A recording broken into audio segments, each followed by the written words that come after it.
What is empathy? What's beyond empathy? What's super empathy? How did we evolve the ability to imagine being inside someone else's mind? And what does it actually mean to consciously share an experience with someone else? Why do humans love matching other people's emotions, even when those emotions are negative? And is super empathy the key foundational trait which ultimately enabled humanity to develop our unique intelligence? In the last video, we discussed romantic love, pair bonding, and communal parenting, exploring the evolution of these important emotions and behaviors within our species. In this video, we'll tell the story of how humans developed our deep empathetic superpowers, our super empathy, how we learned to share mental states with others and imagine our way inside their minds. I'm not making any dubious claims about psychic abilities or telepathy, but I do want to highlight how magical the human capacity for empathy really is. We are going to be exploring subjects such as theory of mind, joint attention, and shared intentionality.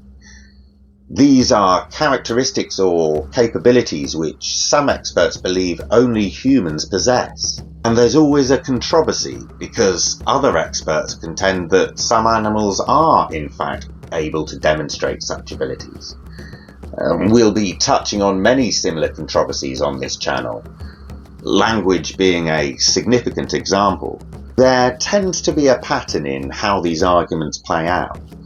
It starts with someone identifying a capability that humans have and animals apparently don't have.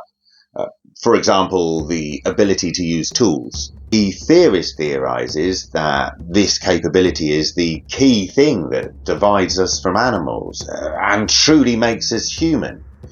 Which is very lucky for the theorists, because this uniquely important subject happens to be their personal specific area of expertise. A controversy then ensues as others argue against the theory, and experiments and observational studies begin to test it. And the research generally demonstrates that animals are actually capable of doing the thing that they're not supposed to be able to do. Continuing the tool example, we now know that lots of animals use tools. As the debate progresses, the definition of the capability is changed to make it harder for animals to prove they can do it. For example, we start saying that although many animals pick up natural tools, only humans have the imagination necessary to design and shape tools. Then someone points out that those sneaky animals are actually crafting twigs into hooks to fish for termites. So they do actually design and shape tools, which means we need to redefine the capability again to make it harder. We need to move the goalposts. And the process continues like that, with our definition of the capability continuously being refined as animals repeatedly prove us wrong. But we keep going because we can see that there is some kind of substantial difference there. Humans really do use tools in a uniquely sophisticated way. However, the precise difference, or the dividing line, is generally hard to specify. So we often end up with a scientific definition that is clunky and full of qualifiers, and that sounds unsatisfactory. Or we just stick in the word complex, as in only humans use complex tools. And that works because it's always kind of true. But essentially, of course, we are using vagueness to sidestep the complex questions. It is always hard to define uniquely human capabilities because evolution doesn't generally progress in great leaps and bounds. Rather, it's an incremental process, with each small step building on the last. So whenever we humans have an especially advanced capability, This has been built on the only slightly less advanced capabilities of our ancestral species. Thus, for the things we're especially good at, many animals will have a basic capability, higher mammals will have a moderate capability, great apes and dolphins will have an advanced capability, ancestral hominins will have a highly advanced capability, and modern humans will have a super advanced capability. The point is, it's not usually a binary do they have this or don't they question. It's generally a matter of degree. Although it is true that humans tend to show off these abilities in ways that dramatically set us apart from other animals. We take things to a whole new level, where other species may use less than a dozen different types of simple tool. We use millions of different types of tool, many of them unbelievably sophisticated. Anyways, the debates around animal empathy and theory of mind have followed something like the pattern just outlined, with much contention regarding what animals can or can't do. So, let's investigate what sort of empathy our ancient ancestors would have been capable of. Empathy is essentially the ability to sense the emotions of others, the ability to imagine what they're thinking and feeling, to read their minds or put yourself in their shoes. Empathy is often confused with pity, which is an overlapping concept, but isn't the same thing. Pity is when you feel sorry for someone. Empathy may lead you to feeling sorry for someone, but it doesn't have to. Which brings us to the difference between warm and cold empathy. Warm empathy is when we feel emotionally moved by our insights into the internal states of others, feeling what we perceive them to feel. Cold empathy is more cognitive.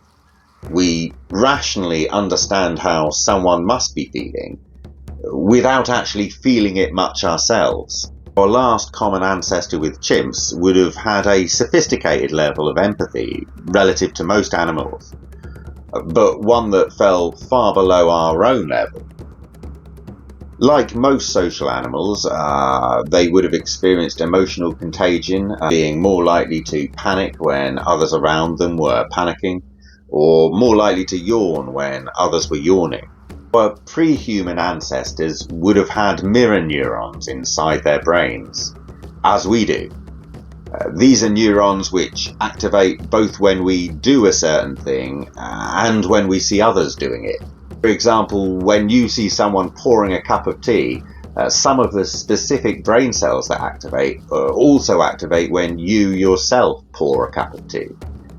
These are mirror neurons. They cause a kind of automated empathetic response, which means that when you notice someone else is sad, you can't help but feel at least a shadow of sadness yourself. Mirror neuron responses have been detected in macaque monkeys, songbirds, and even rodents. So it's possible that mirror neurons are a common feature of animal brains in general. It's certainly probable that our last common ancestor with chimps must have had them. And apes have evolved expressive faces in order to communicate their emotions to others, both consciously and unconsciously.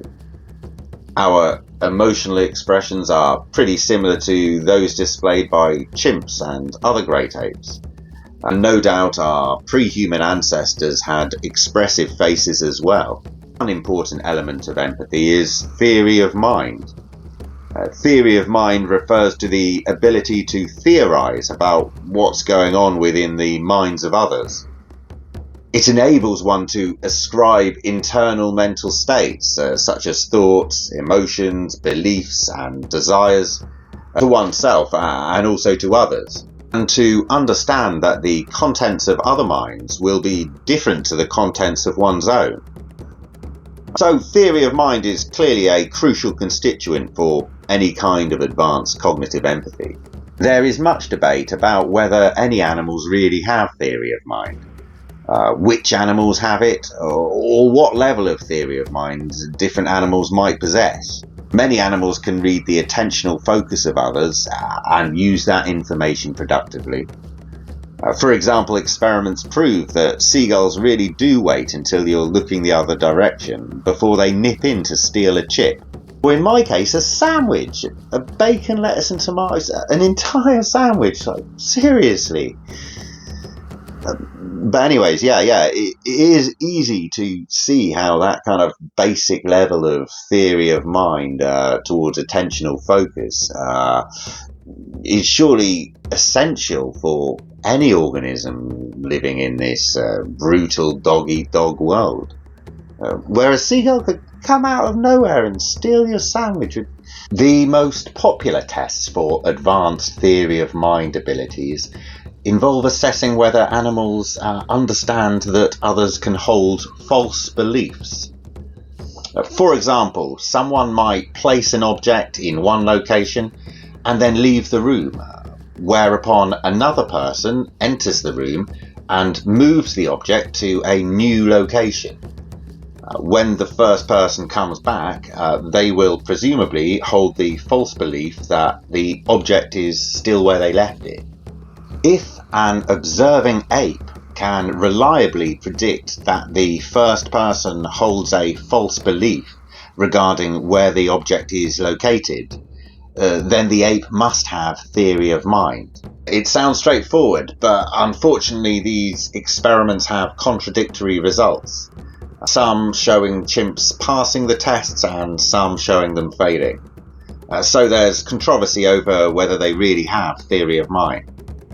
In my opinion, based on the research that I've read, I think that great apes and some other animals probably do possess theory of mind up to this advanced level.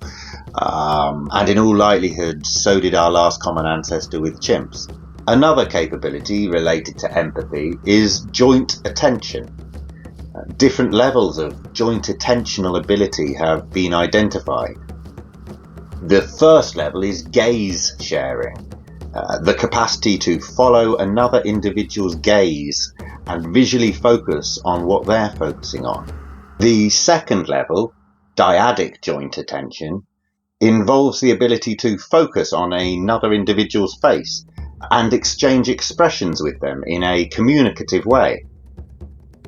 The third level, triadic joint attention, can be signified by the capacity to follow another's gaze, lock onto the same thing that they're focusing on, and then turn back to them to consciously share the experience. Essentially, it involves two individuals attending to the same thing, with both knowing that the other one shares their focus. The crucial element being the mutual consciousness of their shared experience. For example,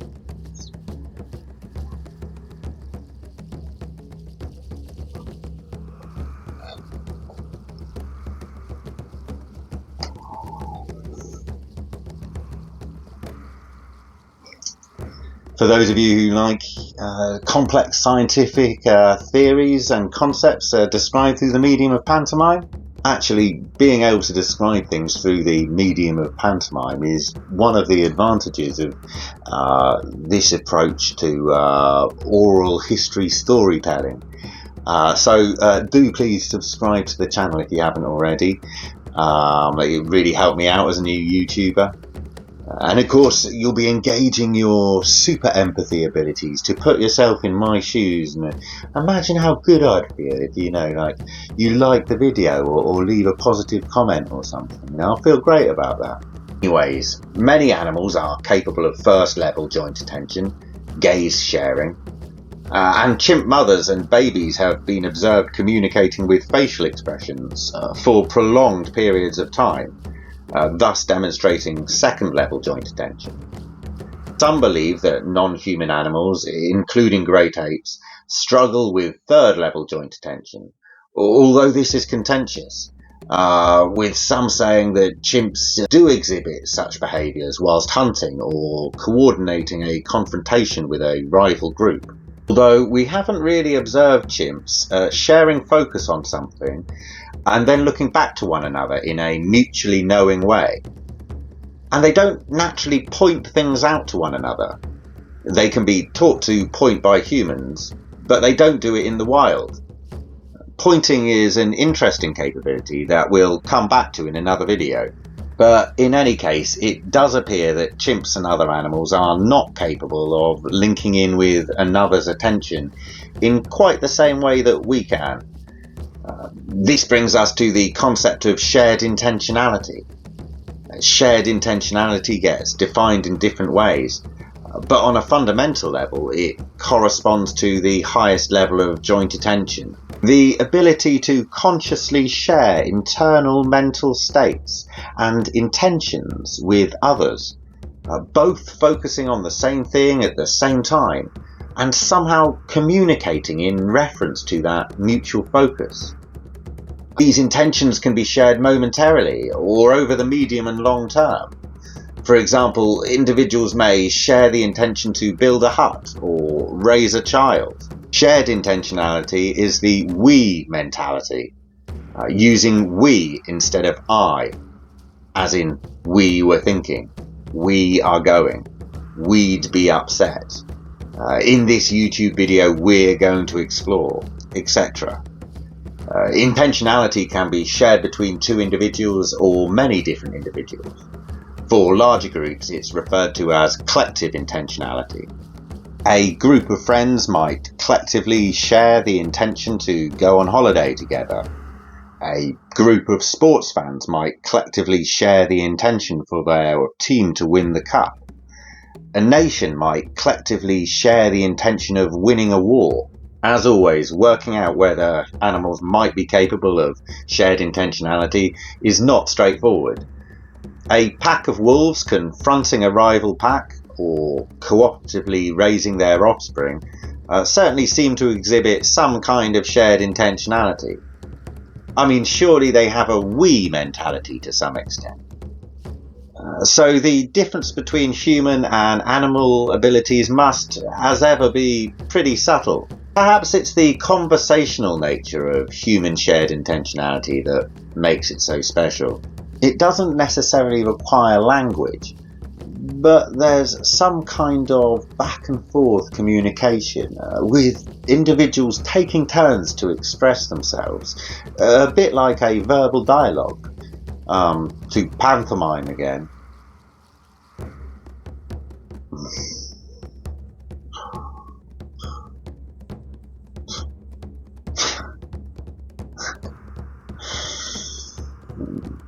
So perhaps that's the magical element of shared intentionality of which humans are uniquely capable. Despite its subtle and difficult to define nature, shared intentionality is a very powerful thing. It enables a deep level of cooperation, both physical and mental. Building, hunting, fighting, deciding, planning, teaching. One of the most prominent examples of human shared intentionality comes from the observation of parent-baby interactions, starting around 9 months old. There's a lot of gaze following and mutual attention drawn to the ball in the middle of the room, and then turning back to one another to communicate. A lot of exaggerated emotional expressions. Perhaps the parent saying the word ball, pointing at it, baby reaching out, parent going across the room to collect it and bringing it back. Both of them moving their attention from each other to the ball and back again. Mental attention mutually focused on the subject of the ball. It seems chimps don't really do this. Mother and baby chimps will mutually focus on each other, but they don't appear to expand this joint attention to include balls or anything else. Certainly not in any way that seems like a dialogue. The parent-baby example really shows how crucial shared intentionality is to the development of language. Learning the conversational rhythm of shared intentionality prepares babies for the verbal conversations to come. So it's a crucial foundation for language, both in terms of infant development and in terms of the evolutionary history of humanity. And highlighting parent-baby shared intentionality also demonstrates how fundamental it is to any kind of complex teaching, for any teaching that goes beyond simple observation and imitation. One of the most significant and fascinating observations regarding shared intentionality is the fact that we instinctively love it. It's not just that we're capable of engaging in shared intentionality, and do so when it's useful. Further than that, we actively want shared intentionality, seemingly for its own sake. We have a natural love with engaging in it. We want to understand other people. We want to empathise with them. And perhaps even more importantly, we want them to understand us. We want them to empathise with us. We want the world to feel what we feel. We want our emotions to be contagious. That's why people in positive emotional states generally want others to be happy, whilst people in negative emotional states often incline to bring others down to their level. Shared intentionality explains why football fans are so irrationally happy when their team wins, and so absurdly sad when they lose. Because we lost. And our love of shared intentionality explains why some fans maintain fanatically loyal support for a rubbish team that rarely wins. Yes, supporting the team makes them feel defeat more often than victory, but it's worth it because they're sharing their negative emotional state with lots of other people. We don't just want shared intentionality, we need it. The world is a very lonely place without it. We need this extreme level of cognitive intimacy when we engage with others. It's like love. We have become psychologically dependent on it. It's now one of our core fundamental human needs. And perhaps it's one of the root reasons for our belief in God. We need God because we need to live in a universe that is capable of empathizing with us. It is easy to see why our fanatical obsession with shared intentionality has been so evolutionarily successful. It's made us the most cooperative higher mammal on the planet, which we'll discuss further in the next video. So what's the relationship between shared intentionality and empathy? Perhaps shared intentionality is everything that warm empathy is, and more. It goes beyond one-way empathy, it is mutual empathy.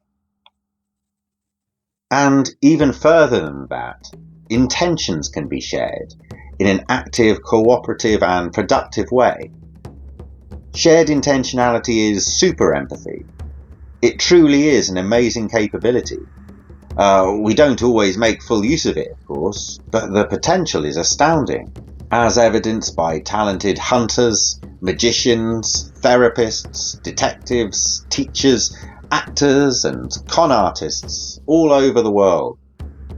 And to emphasize, we're not just capable of super empathy, we actively love engaging in it, which makes the superpower even more potent. As well as making us better cooperators, advanced empathy and theory of mind skills also make us better competitors.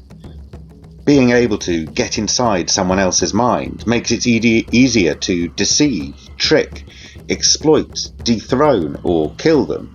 Super empathy really makes humans uniquely effective killers, with hunters getting into the minds of their prey animals in order to track and kill them. There's something deeply sinister about the human capacity for cold calculation and Machiavellian plotting. Using empathy to understand the weaknesses of one's enemies or victims, and then ruthlessly exploiting those weaknesses. Many animals practice deception, but our super empathy enables us to take lying to a whole new level. Bluffs, double bluffs, triple bluffs. sophisticated use of misdirection and confusion strategies. It's clear that the evolution of super empathy was related to the expansion of human brain power. Many believe the need to understand others was actually the primary driving force behind our increasing cognitive abilities. The idea that the evolution of intelligence and sociality are connected is supported by the fact that in apes, brain size seems to correlate with the size and complexity of social groups. In terms of timeline, as usual, we don't really know when shared intentionality evolved. The best we can do is make educated guesses. It probably came after pair bonding and cooperative parenting. Some position it around the time of the first homos, about 2.8 to 2 million years ago. One argument for this is that making older WAN level tools and passing such skills to the next generation would require complex teaching practices and thus shared intentionality at a minimum. Some would suggest it even requires some form of language. One difference between older WAN tools and the more primitive Lombequi tools is that making the newer ones requires many more actions, including subtle, difficult to see dexterous maneuvers that would be hard to learn through observation alone, so they likely require mentoring.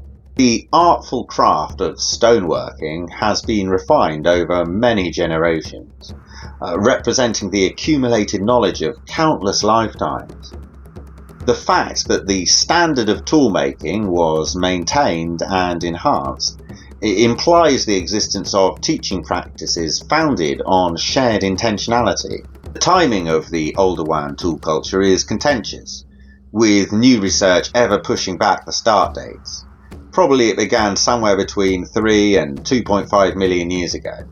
So these are the dates we will guess that shared intentionality first evolved. It's interesting to imagine the first time two individuals linked together in true shared intentionality.